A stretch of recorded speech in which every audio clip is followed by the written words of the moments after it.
Very much for coming out on a Sunday afternoon to this panel, which is, I guess it's titled Japan's IP Problem, or IP Challenge in a way. I guess before I get started, I'll introduce myself. Some of you may not know what I'm doing here. My name is Roland Kelts, and I'm a half Japanese American.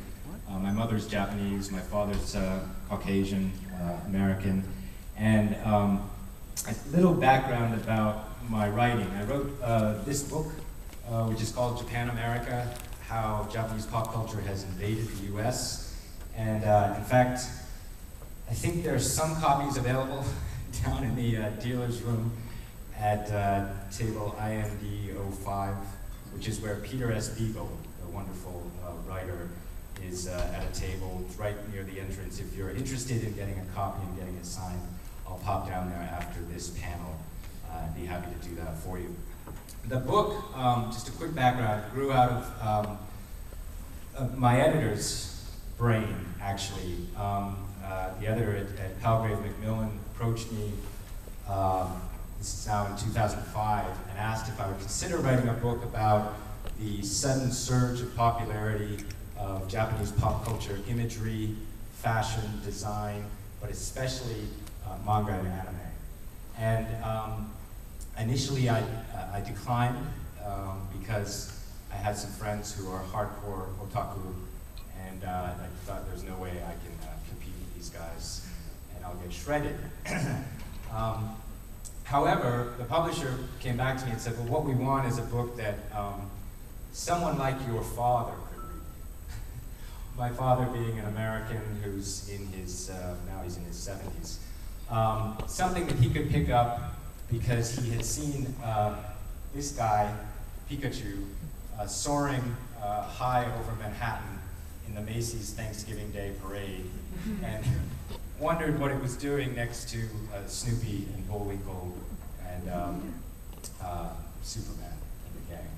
And so a book that you could pick up and maybe enter at any point and start to understand the phenomenon that's relatively unusual and relatively fresh. That is this American passion for a popular culture that emanates from a country several thousand miles away and with a very different set of cultural matrices or assumptions. So that was the genesis of the book. As a kid growing up in New England with a Japanese mom, I could tell you that the image of Japan was anything but cool when I was a kid. It was a strange, exotic place. The Walkman was coming along, but that didn't necessarily make Japan cool. And the images that we got on television at that time were of very conformist people who did company jumping jacks and sang the company song and wore business suits, these marching salarymen heading off to work, and sat on these strange grass mat floors, and worst of all, ate raw fish, which again, at the time where I was in New England, was not really called sushi, it wasn't very hip, it was disgusting, raw fish. So it was a real different set of images that I grew up with, even though I spent time in Japan and saw it as a very, very different place. So that was kind of the genesis of the book. And as I started conducting research, I expected to find these really fashionable anime studios, you know, on the outskirts of Tokyo with cafeterias and exercise places, and these Japanese artists who were, you know, going off to golf on the weekends and wearing Armani suits and ushering me around their air-conditioned studios, showing off their wares. Instead, I discovered that I often had to fax my requests into the studio office because the person I wanted to interview didn't really respond to email very frequently. Wow. I discovered that in order to gain the interview, they wanted me to fax a copy of my business card. I teach at the University of Tokyo, which has a very high reputation in Japan, even higher than Harvard if you live in the States. University of Tokyo means that you are a serious, civilized, above all, individual who is worth talking to. So my Columbia University degree and my wherever I published didn't matter at all. Please send the University of Tokyo business card as a fax, by the way, in order to obtain the interview. That was my introduction to the extraordinarily low-tech nature of the producers of Japanese popular culture.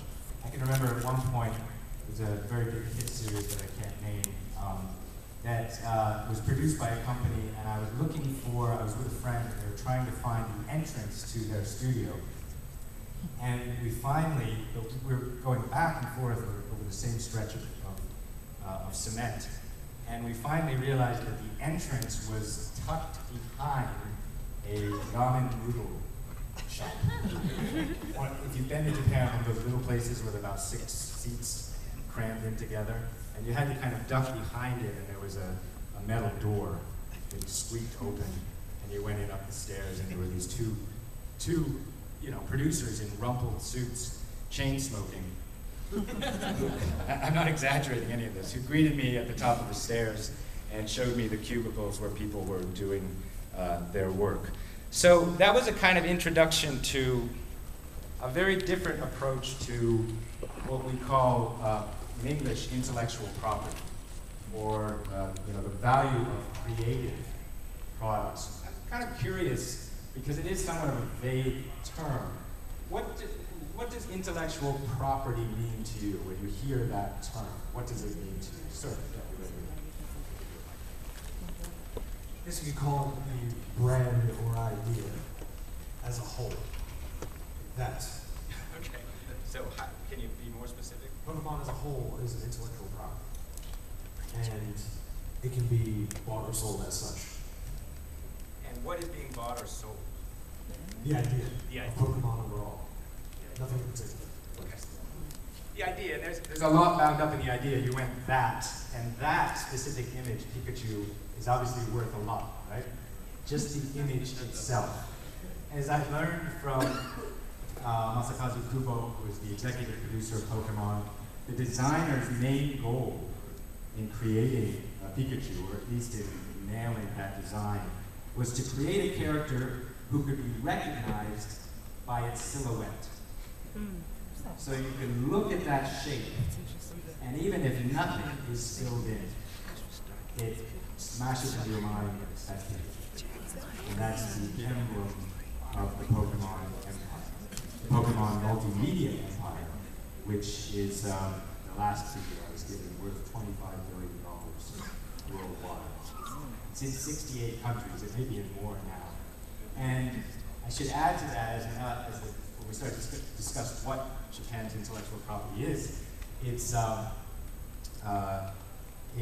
now up to over, somebody told me yesterday, over 500 Pokemon characters. 649, there we go. I knew somebody had that.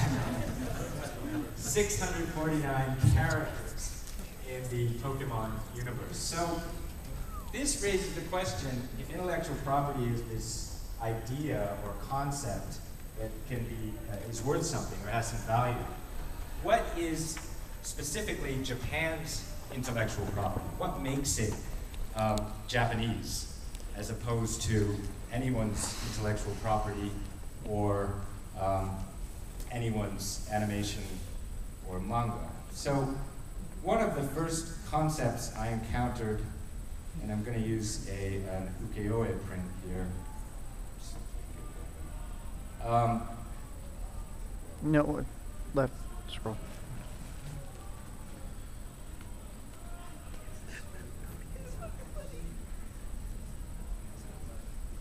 This is not a live show.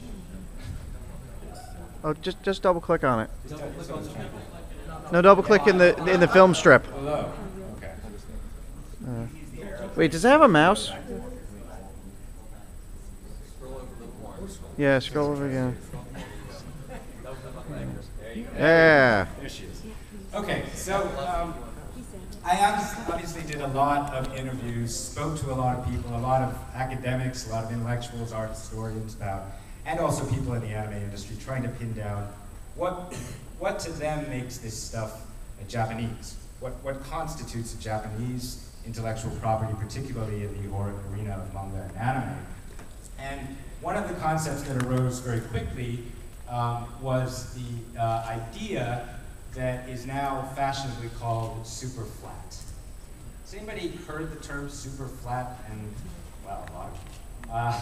Anybody care to proffer a definition? Did you handle the mic for people out there? Somebody wants to say something? Okay. Does anybody, can anybody, maybe nobody has a definition, but does anybody want to chance a definition of super flat and what it means? Yeah, maybe you can just shout it out. Don't worry. Everybody comment here. Oh, okay. That's what the sound Okay. guy wants. Oh, okay, that's fine. Perfectly fine.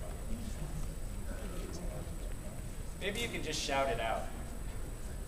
It's the use of popular anime culture and taking out the meaning of it and putting it into art. I think it's like, Okay, I understand what you're saying. I think it's like deconstructing the regular traditional corporate anime. Deconstructing corporate anime. Whoa, maybe I gotta go to school where you go to school. Well, super flat, first of all, does anybody know, okay, these are not entirely off, but does anybody know the guy who coined the term? Takashi Murakami, right? The conceptual artist who's managed to make millions running around basically exploiting the history of anime and manga through his high concept art. But super flat, to him, was a way of describing a very basic concept visually, which is two-dimensional, line-based art, visual art. Two-dimensional, line-based visual art. So what he was contrasting that with is traditional European techniques, the Italian word chiaroscuro, some of you are historians, of using cross-hatching and shading to create three-dimensional imagery, or the optical illusion of three-dimensional imagery. In traditional Japanese art, and you can take this back to the Makemono scroll paintings of the 12th century, but here is a classic ukiyo-e print, or woodblock print. You can see an image of a woman here, obviously a woman of some bawdiness, who is depicted almost exclusively through line work. In fact, if you notice, here we have folds in her robe. We have her cleavage, of course. We have her bun, her hair bun. Almost everything in this visual effect is accomplished through outline. The artist hasn't shaded in her neck, the nape of her neck. The artist hasn't shaded in anything on her lower body, and the folds of the robe even are all etched in outline. So it's a distinctly two-dimensional approach. Some of you were on hand when we talked about apocalyptic imagery in Japanese art, and we looked at the Great Wave off Kanagawa, the classic Hokusai print. That's another classic example of line work. All of the power achieved in that image is done through outline. The outer edges of the image are what contains the power. So super flat, which was Murakami's term, kept coming up again and again when I was asked to look at manga or anime imagery next to, for example, and this is obviously an extreme version, but a classic American or Western cartoon image, comic image. This is, of course, Superman soaring over Metropolis. The reason I use this image is to draw your attention to, in this case, an extreme use of chiaroscuro techniques or cross-hatching and shading to create the optical illusion of depth. Here with Superman, I mean, right down to his six-pack abs and his ridged thighs, which are accomplished through shading over the illustration, even down to the, I want to draw your attention to his neck, the muscles in his neck and clavicle, all of which is very carefully shaded in to create an effect that some artists referred to as a kind of photorealism. That here you have an American artist illustrating a comic, but trying to create a photorealistic effect, right? Not entirely. Obviously, there's an angle there, there's a heroic, and obviously he's flying, which is tough for most of us to accomplish. But the attempt there is to create a photorealistic image. If you think back to Pikachu, and then to probably the most extreme example of Japanese IP, Kitty-chan, or Hello Kitty.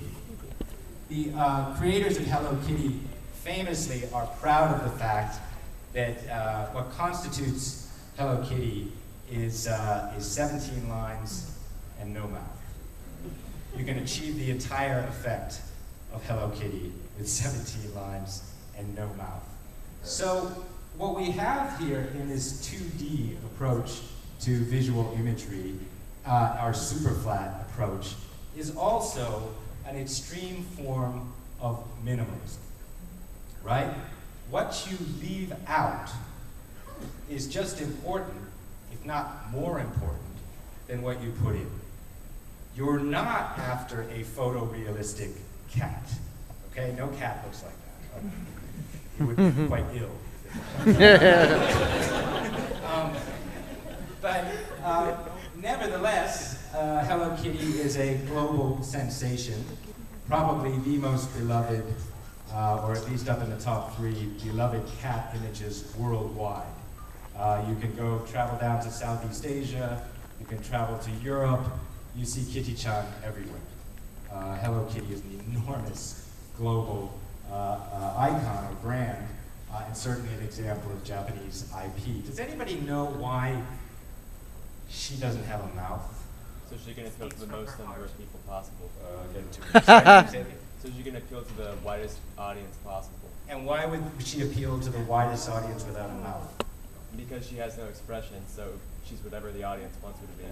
Yeah, that's a good description of whatever the audience wants her to be. In fact, the people at Sanrio told me, and there are various, there are a lot of academic theories about why she doesn't have a mouth. But the people at Sanrio told me, Kitty-chan feels like you do. Think about that for a minute. I can see that. Projection, right? We call that projection. So if you've had a lousy day at the office, a lousy day at school, car broke down, man, she feels for you. Sitting on the sofa at home, start, sipping a glass of wine and watching 24 all night. She joins you on the sofa, right? But, if you just got a promotion or you aced all your exams, it's a sunny day and you had a great time at Otakon, look at her. She feels great. Same kitten, right? Joining you and celebrating your wonderful day wherever you've been. So it's a provocative approach, really. If you think about it, I know some of you at least are manga and anime fans.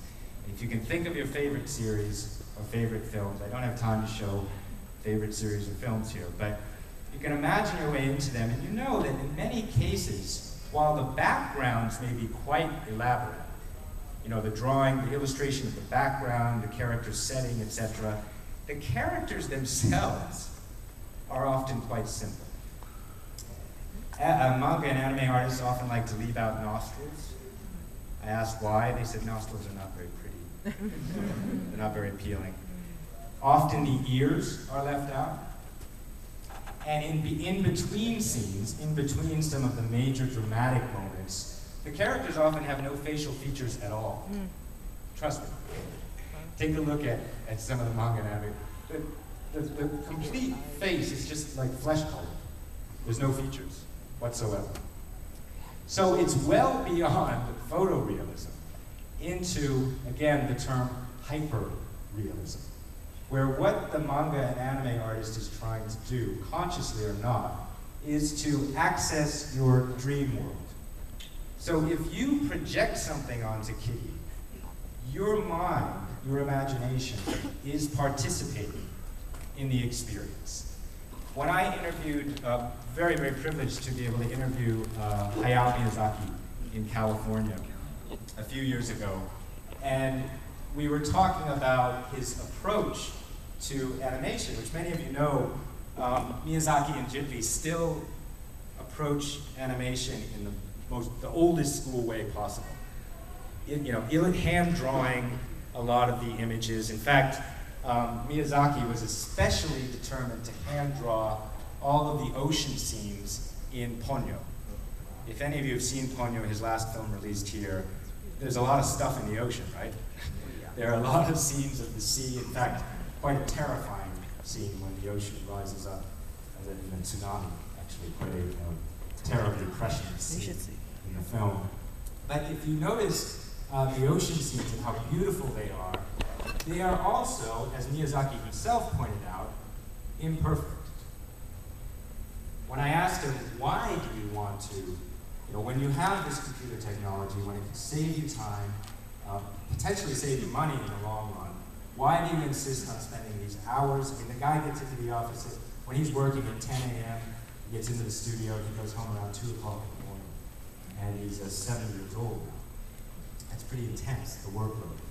And he told me, I do that because the imperfections give the audience pleasure. Anybody guess why it could give you pleasure to be looking at something that's imperfect? It's the human element. What's the human element? It's that part of you where you can connect to it at your basis level. Good. You definitely connect to it because, as with Kitty, obviously in a more sophisticated manner, your mind goes into that image and fills in the imperfections. Miyazaki's not the only one to talk about this. Anybody who's talked to a drummer, an actual physical drummer, will tell you that one of the pleasures of hearing live drums is that no human drummer is absolutely perfect. You can't be, you're not a machine, you're not a computer. And so actually the split or milliseconds that the drummer's a little bit offbeat feel good to us as listeners.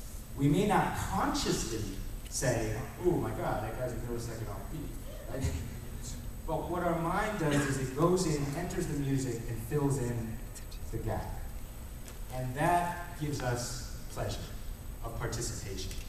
As Miyazaki said, when you go digital, when it's all digital, it may initially look great, but you have no way in. Yeah. Now, some of you may want to debate this in another forum, but to Miyazaki, you can't get in there. You might admire it. That was his term, actually. You admire it, but you don't have any human connection to it. Very different experience, right? Admiring something versus actually having an intimate relationship with the image or connection to the image. So this very crucial element in Japanese IP, or what is intellectual property from Japan, is actually a kind of minimalism and a kind of imperfection that is appealing to the viewer. It's almost the opposite direction of where technology is allegedly driving us today, towards a perfect experience online, towards constant connectivity and digital imagery and newly digitized realms. What, at its roots, Japanese intellectual property is a kind of atavistic or fundamentally human approach to these media. And I really believe that there's something fundamentally human about the approach that attracts us to anime and manga and constitutes a kind of Japanese IP. I'll just say as an aside here that this approach, this minimalism, this idea of not filling everything in, can be found throughout traditional Japanese arts.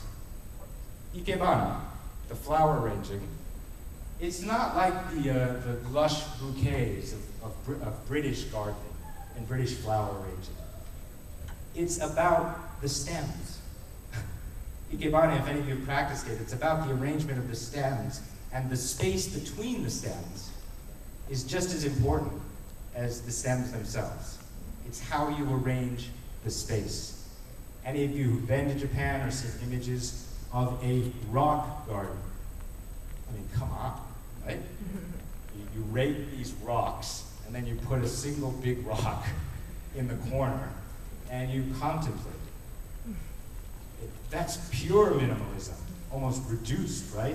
Emptied of anything except the essence of the experience. So it's not alien to Japanese arts. Haiku and tanka poetry. Sorry, I don't want to get started here, but you know, a haiku poem is defined, and any poet in Japan will tell you this, by the spaces around, in the case of Japanese, the kanji, the spaces around the symbols are just as important as what's being said. So the silence after you utter the last line should have a power that may be even greater than the line, the spoken word itself. So this minimalistic approach constitutes a portion of Japanese IP and design. And I want to show, if this will work, a brief video clip of some talking heads, some of whom you may recognize, addressing where this imagery comes from.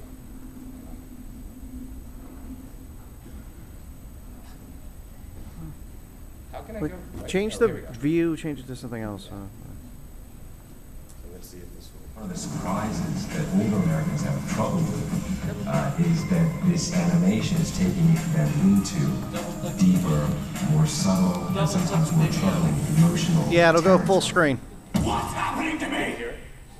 This is an art form that emerged from the ashes of World War II and the dropping of 2 atomic bombs. That was this big, huge cultural moment for them. That defines a generation and several generations after that. That tends to influence the type of media that they create. It has big message in Japanese anime. Sometimes I can be so conscious of our economy or politics. Rather like punk music coming out of Britain in the 1970s, which was expressing this deep anxiety over Britain's economic and social state at that time, the art form emerges that can carry and communicate those darker emotions that perhaps cannot be let loose in daily life. That catharsis is a part of the appeal of anime to audiences both in Japan and overseas now. During World War II, Japanese animation was used for propaganda purposes. But the Disney model of incredibly fluid, lifelike, realistic animation wasn't so possible given time and budget there in Japan. So they decided to push storytelling and design. Japanese people have a highly sophisticated sense of visual aesthetics. So perhaps where an American filmgoer might be focusing more on the narrative, Japanese viewers may be paying more attention to the design. In Japan, I could spend an hour in 7-Eleven. You know, and I'm with friends who are looking at me going, why are you spending so much time in 7-Eleven? What do you see here? And I'm like, everything. You know, a can of soup is just amazing here. Japanese design can be really very sleek and almost too technical. It's very advanced and it's very theory-driven. Other Japanese styles are very cute, and that appeals to a lot of people. Okay, I want to draw your attention in particular to Patrick Cias' comments about the approach that the Japanese industry took from the very beginning, where the time and money and investment did not exist to directly emulate the Disney fluid style approach to animation. This is Japan after the war, a very poor country, longing for entertainment, and artists like Osamu Tezuka in particular started to produce this material, somewhat imitating Disney, but not able to fully do so because of time and money. Well, over the past 60 years, while conditions around the anime industry have changed a lot, the industry itself and that approach has not. There is still very little money invested in the anime industry. They are working under ruthlessly tight deadlines, so there's very little time. And the approach, which is called limited animation, that was taken by early anime artists out of necessity, is still practiced today. And what I'll quickly define limited animation for those of you who haven't heard of it. Rather than go frame by frame, 1, 2, 3, 4, 5, you often skip from frame 1 to frame 5. very quickly. And again, if you've watched anime, particularly television series, you'll know that scene where the character discovers something and suddenly their face is close up and their eyes are bulging out. You've just skipped over the fluidity of a Disney approach and skipped frames so that you have the face in front of you. It's become a stylistic element of cool in anime. That limited animation that sort of jerks you through a story and goes, suddenly their face is close up, or something, you know, a ball is flying at you. But the industry itself has never seriously capitalized on its intellectual property. And what I had to do with the book is try to address some of the reasons why. First of all, there's a term in Japanese that is it's difficult to translate into English, but some of you may have heard it, monozukuri. Does anybody know what monozukuri means? You know. I read your book. Yeah, you read the book, okay. But the making of things. Yeah, thing making, or in particular, it suggests a real prioritizing making things well, which, going back to the ceramics that the Europeans sought in the 19th century, Japan has done for centuries, made physical things extremely well. And of course, more recently, in the industrial era, electronics, automobiles, crafts of just about any type you can imagine, paper. People travel from all over the world to get true Japanese washi paper because it's so high quality. The things that Japan makes have been excellent. What the problem with monozukuri is it's such an intense focus on making physical things so well that when it bumps up against the idea of your definition, the value of an idea, it tends to stall. And you see this throughout Japanese culture, the inability to place value on just an idea. The anime industry does not work anything like Hollywood. You can't walk in there and pitch an idea to a producer. They're not going to care what you're talking about. You have to draw it, start creating it, and then if you're old enough to have earned senior rank, old enough to actually direct a film, then you can make it. That's the criteria. So not only do you have monozukuri, but you have a strictly hierarchical business structure. One which prizes seniority over just about anything else. You achieve power because you've stayed, you've been a good employee. Now you might have been an artist as well, and you worked your way up from being an in-betweener to a keyframer, and suddenly you're the one they think has some talent and can make a film. But most anime directors don't get to make a film until they're in their 40s, with few exceptions. Actually, the gentleman who was here this weekend, a wonderful director, Makoto Shinkai, is something of an exception because he's rather young, and he's a feature film director. He's also a triple threat. He's an auteur. He writes his own scripts, he draws, he even works on the music. He's an incredibly talented guy. He's a rarity. In most studios, the people with the power are the oldest people. They're the bosses. And so in this hierarchical structure, it is actually very, very difficult. This is not just with anime studios. This goes with a lot of corporations in Japan. It can be very difficult if you're a young staffer to introduce, for example, the problem with something called BitTorrent. I visited a studio recently. One of the major studios produces some very big hits. I'm not going to name the studio, but I spoke with some younger staffers, and I know their boss, and they all know the problem. They all know that the industry is hemorrhaging money because it's not able to take advantage of the digital media by which most fans now are getting the product and consuming the product. And yet, they don't see any way of changing the company's structure to introduce, for example, their own app, brand their own app, take advantage of their own property. So you have a cultural priority on making things and doing physical business very, very well, coupled with an infrastructure, a corporate infrastructure that makes it very difficult for rapid change to occur from the bottom up. Those two problems, I would say, lead directly into the third, which is that even today, Japan remains largely, by comparison to the West, and certainly to America, a contextual culture. And this has been, said before, and obviously it's almost become a stereotype. So I'm doing this to sort of, for the sake of discussion. But what I mean by contextual is that relationships, even moral behavior, often tends to be defined by the situation you're in, as opposed to, for example, the Ten Commandments, right?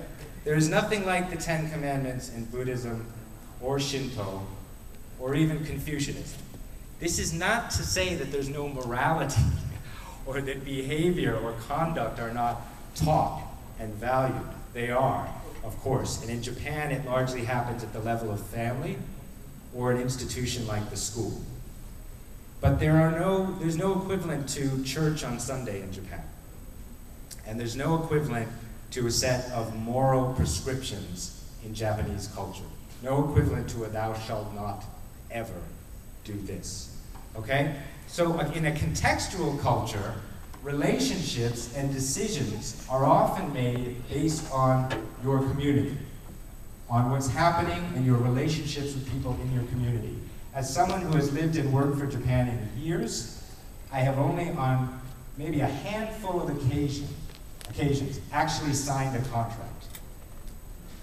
I would say 90% of the jobs I've done in Japan have been over dinner meetings and a decision, and someone may eventually tell me how much I'll get paid, but we've already decided to do the job. And there's I don't have a contract for that job. I could request one, especially since I'm a foreigner, a gaijin. I could request a contract, but in most cases there's no actual contract defining my position or my responsibilities. It's assumed that I'll know what I'm supposed to do. In that setting, in that cultural setting, when you try to take your IP to the rest of the world, particularly to the United States, you encounter contracts. And one of the key stories in the book, and one of the most emblematic stories in the book, is the Pokemon story itself. Just to sum up, the producers of Pokemon essentially, in the very beginning, received I think Kubo-san said 40 to 45-page contract from the US distributor of Pokemon. It was in fine print, like most legal contracts are, with several subsections and subsections. And I was told that nobody actually read it. Because they couldn't. It was tiny print. It was very hard to understand. I mean, contracts, if you're a fluent native English speaker, can be very hard to navigate for the average person. And they didn't have a legal team at that time. So what they did understand was that they'd get roughly $10 million deposited immediately if they signed in Japan.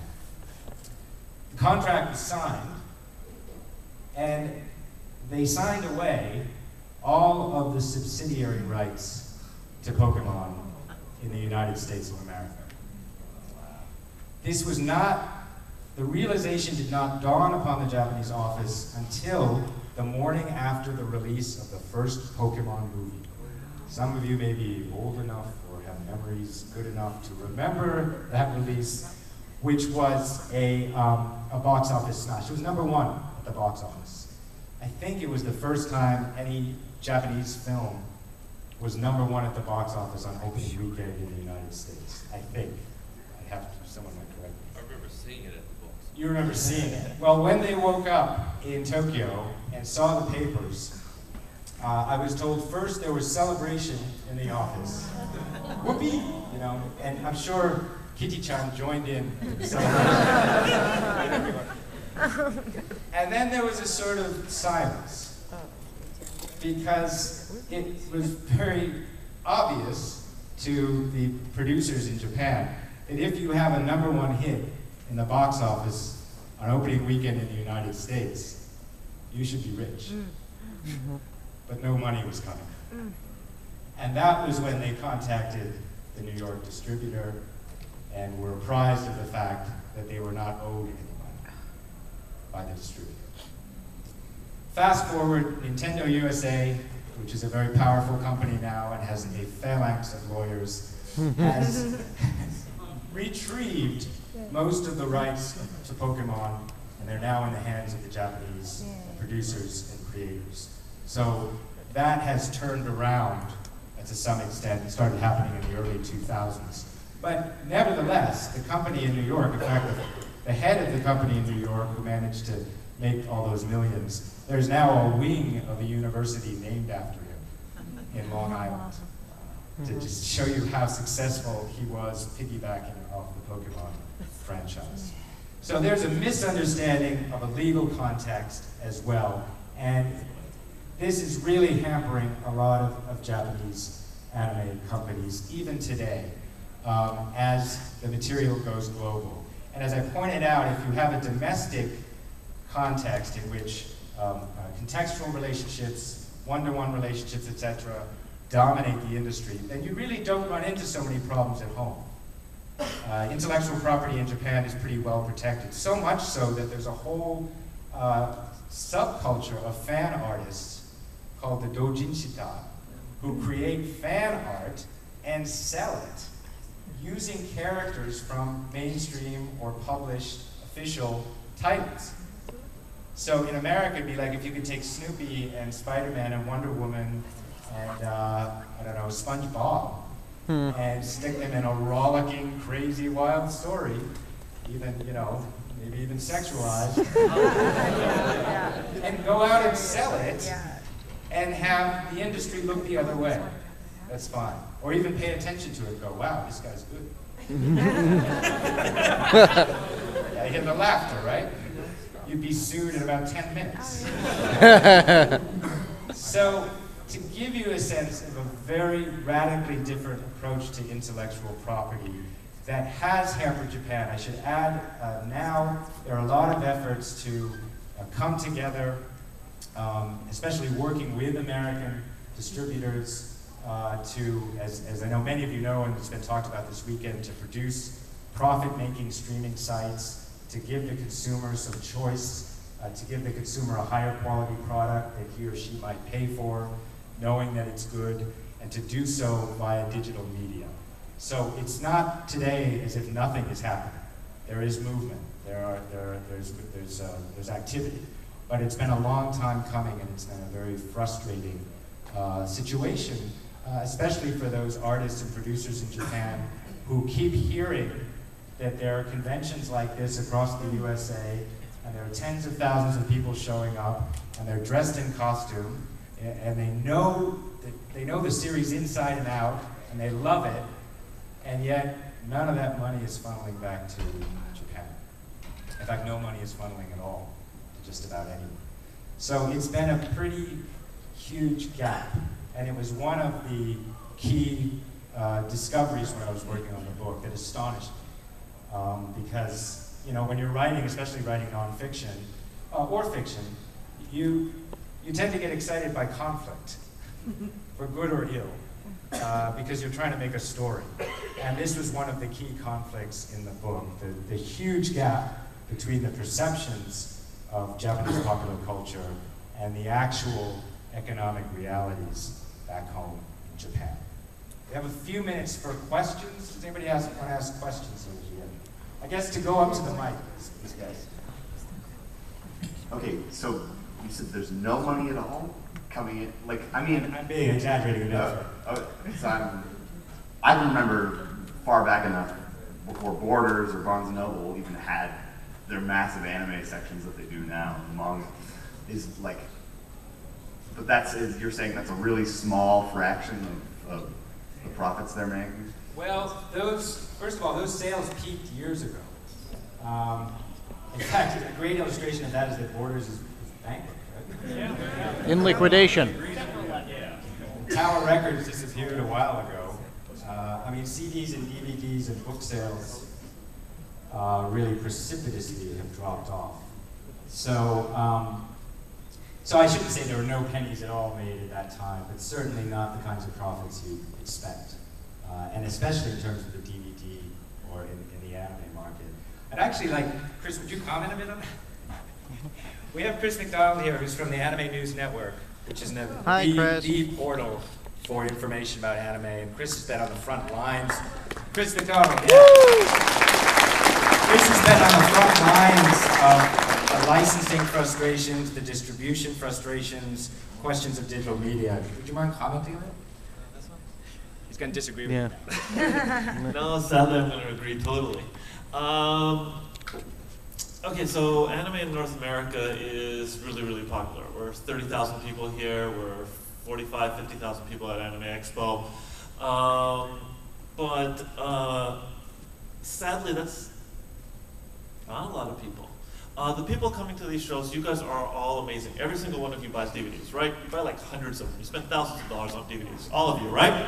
Okay, well, some of you are lying. Listen, I'm not telling you have to go and buy DVDs. I'm not telling you what you have to do, but the simple fact is that right now, the market, not every fan buys DVDs. Those of you that buy a ton of DVDs are sadly in the minority. Most anime fans are not buying every single show that they need to buy or that they want to watch.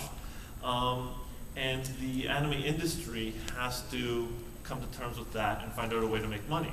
One of the things we are all hoping it would be great is streaming. See, the problem is to make money off of a streaming show, to break even in North America off the cost of licensing, which is minuscule, and the cost of translation and getting it up and all that, you need at least an average of about 30,000 people per episode to watch. There are 3 profitable anime streams in North America, maybe 4. Most of them do not make those numbers. I mean, you might get, if you have a good show, you might get 60 or 70,000 on the first episode, but then it always drops off. And if you have a bad show, you might get 500 on the first episode. A lot of people, despite the availability of streaming, are still going to alternative means, BitTorrent, or they're streaming it from a pirate site that ripped it from a legitimate site the day before. And then you got revenue share. It goes on to Hulu or network TV. They take their cut. They give a cut to the American company. They take their cut and they recoup costs and they give a cut to the Japanese company. Very often what the Japanese companies are getting out of anime, a lot of anime episodes, is the minimum guarantee. When the contract is signed, licensing, there always is a contract.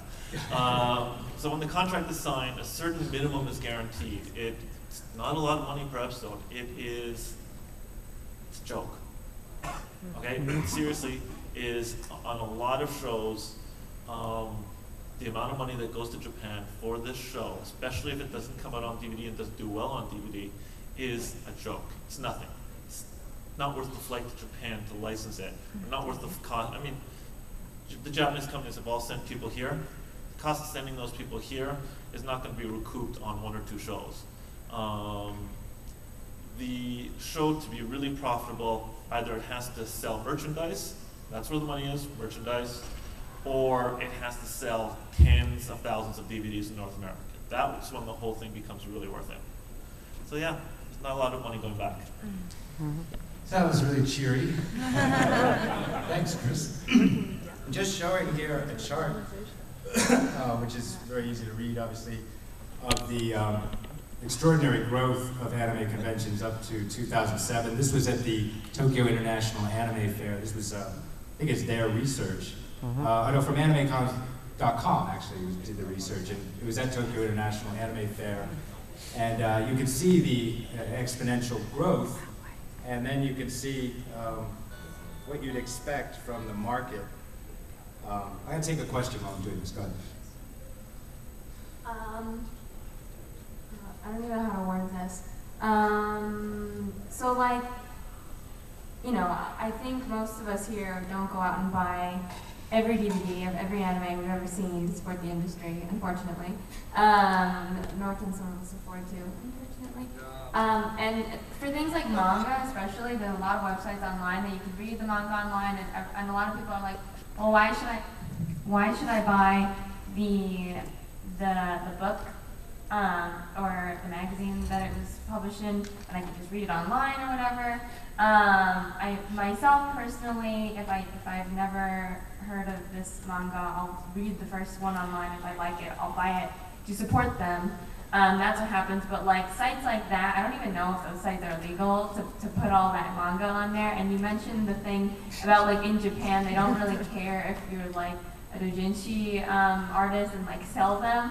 What do you think would be the fate of a site like that that's putting all the manga up there?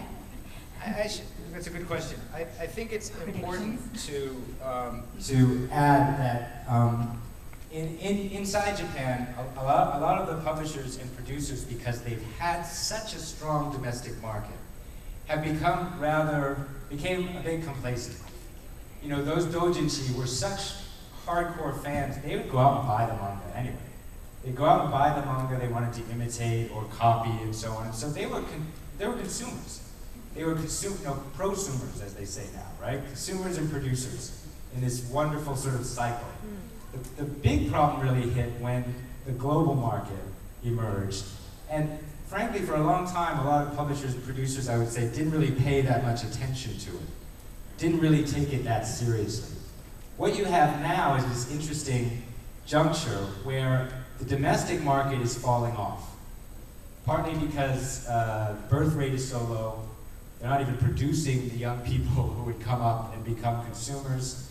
Young Japanese tend to have less disposable income. And just like young Americans, if they can read it for free, you know, why buy it? I don't have space, I don't have income, I can't afford it, so I'll get it for free. So what I think is starting to happen, and I think is the only solution to this, is for publishers and producers and artists to be proactive and to reach out to the fan and offer something special, something direct, something value added, as they say, wherein the fan sees that $8 a month for all of this access to the real stuff from the real producers with maybe some value added extras is worth it to stay in the game. And there are models like that coming into being very quickly. So I think there is a solution to this, and I think it's in motion. Yeah. Thanks. I don't know how, is someone using this room next? No. Oh. Sorry? It's the last. Oh, okay, so we can stay here. Just quickly, obviously the second graph I put up there is, what is it, to 2007, yeah, to get to 2007, showing almost the opposite arc, right? You saw the one with the anime conventions start soaring upwards, and if we went up to 2011, it would continue soaring upwards because conventions across the USA keep breaking attendance records. But the numbers for sales falling off rather precipitously. Wow. And that's up to 2007. Yeah. Question for you. You had mentioned that there has been progress in the IP issues. What do you think about the working relationship with Studio Ghibli and Disney? What do I think about it? Well, it was brokered over 10 years ago by an American named Steve Alpert, who was the head of their international division. Steve's background is in art history and law. And he used to work for Citibank Japan, and he also used to work for Walt Disney Japan. He loves Ghibli, Steve. I mean, down to the bottom of his heart. He feels that Miyazaki is a genius, and really believes that. So Steve actually did a stellar job making the original deal with Disney. In fact, there's a story in the book about Michael Eisner's reaction to Ghibli that I'm not going to tell you now. You have to buy the book. But it's funny. Nice. And very revealing of Disney's arrogance. So I think that's actually a good deal overall for Ghibli. A lot of people complain on the Japan side, and even within Disney, off record, that Disney doesn't know how to promote those films. And on the other hand, I know people at Disney who are trying very hard. And the new film from Ghibli that's coming out in February, Disney has promised to throw a lot of money at the promotion of it. It's called, I think it's going to be called Borrowers in English. It might have a different title. They might even come up with a different The Rarity. Sorry? The R-D-A-T? Yeah. Yeah. So, well, in England it's The Borrowers. Here it might be Arietti, I'm not sure what they're going to call it. But they have committed a lot of resources to promoting it. So I think overall, if you think about Ghibli being still a relatively modest anime studio, having Disney on their side at least gets things out there. And I mean, look at Totoro, right? Totoro is, I mean, it's on bookshelves, digital DVD shelves all across the country. Yeah, it does. Now, yeah, but I mean, especially Totoro, it's become like a classic, yeah. So I think ultimately having that distribution power, whatever one thinks of Disney, it has helped Ghibli. Ultimately. Question. Do you think there's money in the future for the Japanese producers to sort of take the model that sort of Marvel did, where Marvel is basically just licensing all their IP left and right to Hollywood studios, or is it basically troubled waters with the Japanese because they have to now essentially they have to get a legal team so that they don't get screwed over. Yeah. And at the same time, that would probably save them a lot, and because there's so much, I guess, original content that probably would make good movies. I don't really understand why they haven't started yet, especially with Transformers doing so well. Yeah, I think with the big difference there is Marvel. It's an American company. They know the U.S. market. They have tried and true, tested titles. With a Japanese producer, it's still tough to know what's going to work here and what's going to take off. So just throwing out licenses, I don't think is a true approach to that right now. Wish we could talk some more, but we've got to cut it off. Thank you so much for coming today. Thanks for listening. And there are some books downstairs, and I'll pop down.